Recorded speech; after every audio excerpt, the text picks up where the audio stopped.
chapter number 11 will be in verse number 14. 2 Samuel chapter 11, verse number 14. That was good preaching that we just heard. Take heed to it. You can use it.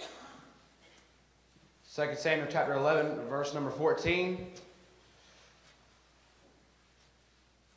Bible said, "And it came to pass in the morning that David wrote a letter to Joab and sent it by the hand of Uriah.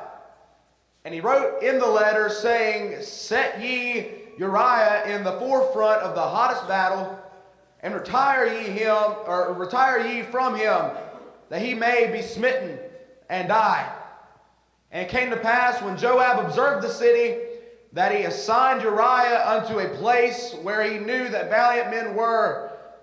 And then the men of the city went out and fought with Joab, and there fell some of the people of the servants of David, and Uriah the Hittite died also." I want to preach on this thought to your hearts real quick. I'm going to give you about 15, 20 minutes, and I'll be done, on the dangers of doing the devil's dirty work. The dangers of doing the devil's dirty work. We all know where we're at in this text. We all know the story about David and Bathsheba. We all know what has happened. David has stayed behind, knowing where he's supposed to be. David has stayed behind in his kingdom, and he has been laying in his bed, and he has stayed behind, knowing he should be fighting, knowing he should be out in battle. And he's staying behind, and he sees Bathsheba, and he lusts after her when she's bathing on the rooftop, and he lusts after her. Then he sends his servants to go get her, and then she comes and he lays with her, and then she goes away, and then all of a sudden she comes back, and she finds out that she's pregnant, and she comes to him and she tells him that he's pregnant, and David is so worried and David is so discontented that he goes and has Uriah killed. Her husband, he goes and has her husband killed. Now, before we go any further, we need to realize who Uriah is in this text. Yeah. Uriah is not like David and his men. David is not like David and his servants. But Uriah he's not a Jew like David, but he's a Hittite. He's rather a hired mercenary, I guess you could say, in David's army. And we normally look at Uriah as a picture of faithfulness to David, or as us being faithful to God. And he's faithful to David, and he's so faithful that even when David isn't doing anything for God, and when David isn't going and doing what he's supposed to be doing, he's still faithful to David, and he's still faithful knowing what he's doing, and he stays faithful to him in spite of all that David has done. We normally look at him as a picture of faithfulness, but I want to look at him in a different angle, I guess you could say, as we normally don't look at David or as we normally wouldn't look at Uriah to David. We normally look at Uriah to David as our faithfulness unto God, but I want to look at Uriah unto David as our faithfulness unto the devil.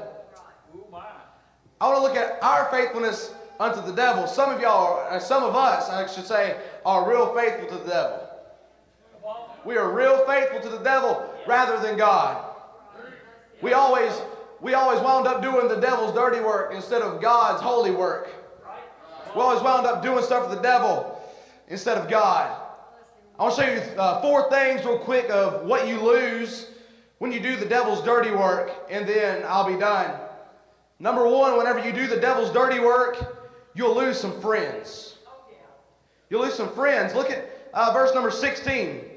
"And it came to pass, when Joab observed the city, that he assigned Uriah unto a place where he knew that valiant men were. And the men of the city went out and fought with Joab, and there fell some of the people of the servants of David, and Uriah the Hittite died also." That verse, it said that, verse number 15, "And he wrote in the letter," this is the letter that he sent by the hand of Uriah. Uriah has basically given his own death note. He has given his own death note to Uriah and doesn't even realize it because he's so faithful to David. And some of y'all in here have given your own death note to the devil and don't even realize it. You've already given your own death note and you don't even realize it because you ain't saved. And some of you saved people have already given the devil your death note because you won't do anything for God, and one day God's going to get sick and tired of it. He's going to get rid of you. Verse number 15, "And he wrote in the letter, saying, Set ye Uriah in the forefront of the hottest battle, and retire," here it is, "retire ye from him, that he may be smitten and die." These same people people that Uriah has been faithful to. These same people that Uriah has been friends with. These same people that came to Uriah and said that they loved him and said that they wanted to help him were the same people that turned their back on him and left him out to die. May I say, if you're doing the devil's dirty work, and especially young people, us young people in here, our friends, quote unquote, our friends that we say are our friends, and they say they love us and they say they want to help us, and the people we hang around say they want to do something for us. But I guarantee you, if we were to fall down and get hurt, they wouldn't do a thing for us. You know what they do?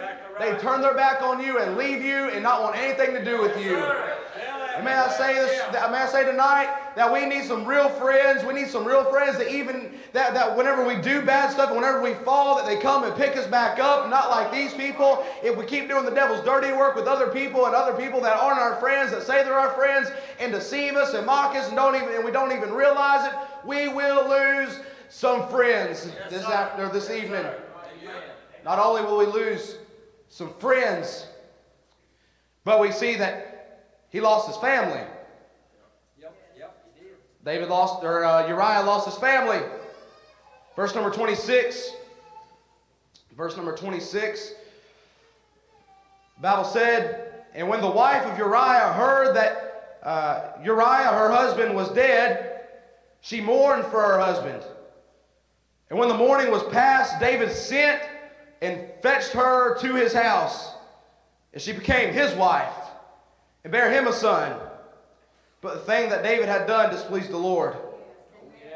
See in the text that after Uriah has died, Bathsheba, she mourns and she's hurting and she's in pain and she's left fatherless she has a child that was without a father, and she's left there. Her husband has just died, and the same man who had her husband killed, after she's done mourning and after she's done feeling so bad, he comes and starts messing with her and says, I love you.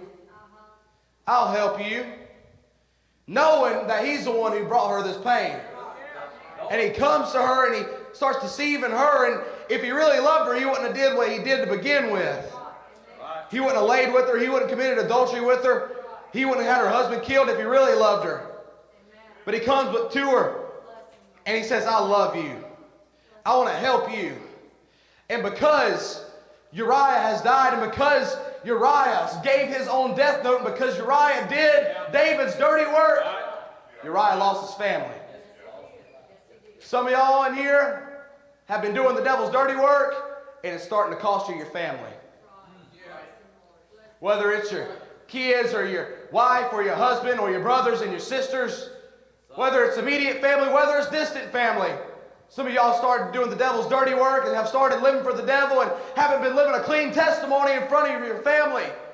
And you've started to lose them. They start thinking, here we go. Social media. I see people all the time, especially in youth, our youth, that claim to be Christians and claim to want to do something for God. But then on their social media story, they post videos of flipping up the bird and start posting videos with music that has cussing and mentions fornication and doing drugs and all that other stuff. There's some people that post on social media about how life's so hard and I just don't understand how I'm going to do it. Yeah, well, you are living a good testimony for Christ. Making people think that they have it better, that they don't have Christ. I say, shame on you. You are called to be Christ-like. I put this on Facebook. I was listening to this song one day during work, and it said that the Christian life is the best life. It said the Christian life is the best life. Brother Skip, I attested that. I believe it is. Brother, there's some people in this church that I look at their social media and I think, do I even want to be a Christian? If life is so hard, if it's so hard to put on a dress, if it's so hard to put on a suit and come to the house of God and sit and listen and sit in a service for an hour and then have to go, and then you leave and you go out to eat afterwards and you go home and you take you a nap and you have to come back and your parents drag you back to midweek and you sit there but then you go home and you sit in your video games and you sit there and watch TV and you sit there and act like everything's fine, but good God, coming to the house of God, act like it's the worst thing ever. Oh my goodness, Zack. Go ahead. That's a good point right there. Oh, I stubbed my toe. Let me make a rant on Facebook. Who cares? Nobody cares about your problems, but what people really care is to see how you do it, what you do through the problems. To see if you're living a good Christ-like testimony in front of other people. Not only have you lost your friends, not have you lost your families, you've lost your fight. You lose your fight. Look at verse 17. Don't worry, I'm almost done. Verse number 17. And the men of the city went out and fought with Joab, and there fell some of the people of the servants of David. And Uriah the Hittite died also. If you are saved, you should be. If you are saved, you are called to be in the army of Christ. That's exactly right. You know what the Bible says in 2 Timothy 4, 7, 8? You don't have to turn there, but I'm going to read it to you. I want to quote it right, so I'm going to read it to you. 2 Timothy 4, verse number 6. For I am now, this is Paul talking, he says, for I am now ready to be offered, and the time of my departure is at hand. I have fought a good fight. Yep. I have finished my course. Yes, sir. I have kept the faith. Henceforth there is laid up for me a crown of righteousness with the Lord, which the Lord, the righteous judge, shall give me at that day, and not to me only, but unto all them that love his appearing. You know what happens whenever you love his appearing? You're going to fight. You're going to fight spiritual battles. Hopefully you're not, I would hope not that you're fighting physical battles, but that might happen. You're going to fight. The devil's going to tell you are nothing and a nobody. He's going to be like David and and after he's done messed up something over here, he's going to come to you and tell you that he loves you, and he's going to start throwing this stuff out, these drugs, this pornography, the alcohol. He's going to start throwing this stuff out. Tell you that take some of this. And at the time that you do it, it feels good, and it tastes good, and the buzz feels good. Brother, 30 minutes later, you're sitting there and you're laying in bed and you're sitting on your couch and you feel like the most miserable failure in the world. You know what you've done? You lost the battle. You lost the battle. The devil won the battle. But I'm glad, even though he won the battle, he might not always win the fight. That's right. That's right. Two different ones. Because you can get up and start doing something for Christ. Like he just said, if you don't do nothing for Christ, you will be nothing, you will say nothing, you will do nothing, and you will lose your fight. But if you want to win your fight, if you want to win the fight for Christ, you have to do something, you have to be something, and you have to say something for the work for God. You have to stand up for some stuff. You have to stand up for your religion. You have to stand up for your testimony. You have to guard that testimony, and you have to live a holy and Christ-like life if you want to win that fight. Amen. That's good. Sad thing is, some of us won't win the fight. We'll go to heaven, but we're going to be like Uriah. We're going to get killed, I guess you could say, in the fight. And we're going to lose the fight. Other people are winning the fight. But I don't want to lose the fight like Uriah did. I don't want to lose my fight. Not only, I'm done here. We've had a message before this, and I'm right at 15 minutes. This is where I was wanting to be. Not only will you lose your family, your friends, your fight, but lastly, I'm done. You'll lose your future. You'll lose your future. Look at verse number 17 real quick, and then I'm done. And the men of the city went out and fought with Joab, and there fell some of the people of the servants of David, and Uriah the Hittite died also. See, he had a future in David's army. I believe that he would have done. I believe that if what David didn't do, if what David didn't happen, I believe Uriah had a future. But because David did what he did, Uriah has no future. And not only does this fall on Uriah, but this falls on Bathsheba. because of what she did led to her husband having no future. She had a future with her husband. She had a future with kids later on in her life.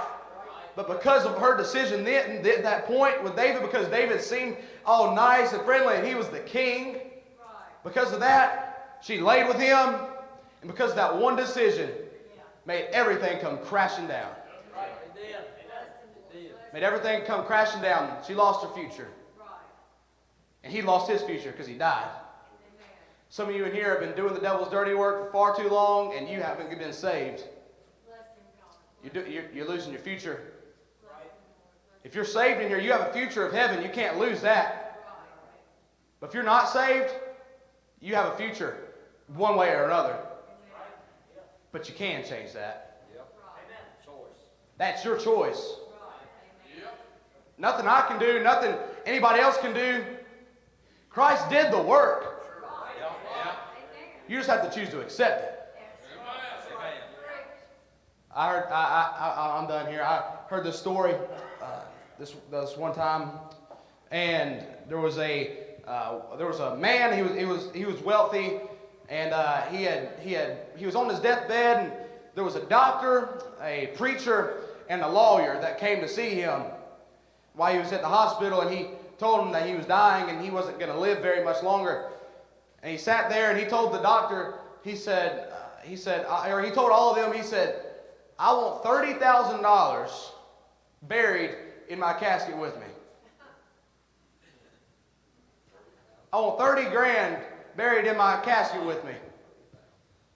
He said, and he gave each of them 10 grand. And he's laying in the casket. Before they close the casket, each one comes up and puts something in the casket before they bury him. And they walk out and they go out to eat after the funeral.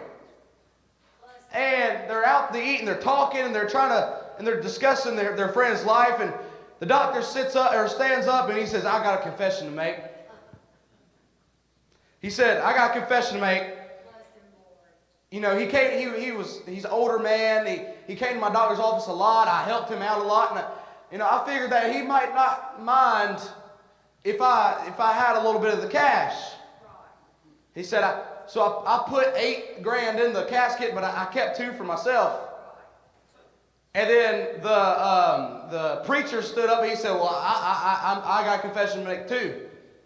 He said he was faithful to my church, and they wanted, and we have been decided about getting a new organ for the church, and he said that and I figured, he was excited about it, so maybe we could help pay off the organ, get a new organ. So I put 7 grand in the casket, and I kept 3 to myself. The lawyer said, well, I can outdo every single one of you. He said, I went up, I grabbed all y'all's money, wrote a check for $30,000, threw it in the casket, and I have all y'all's money.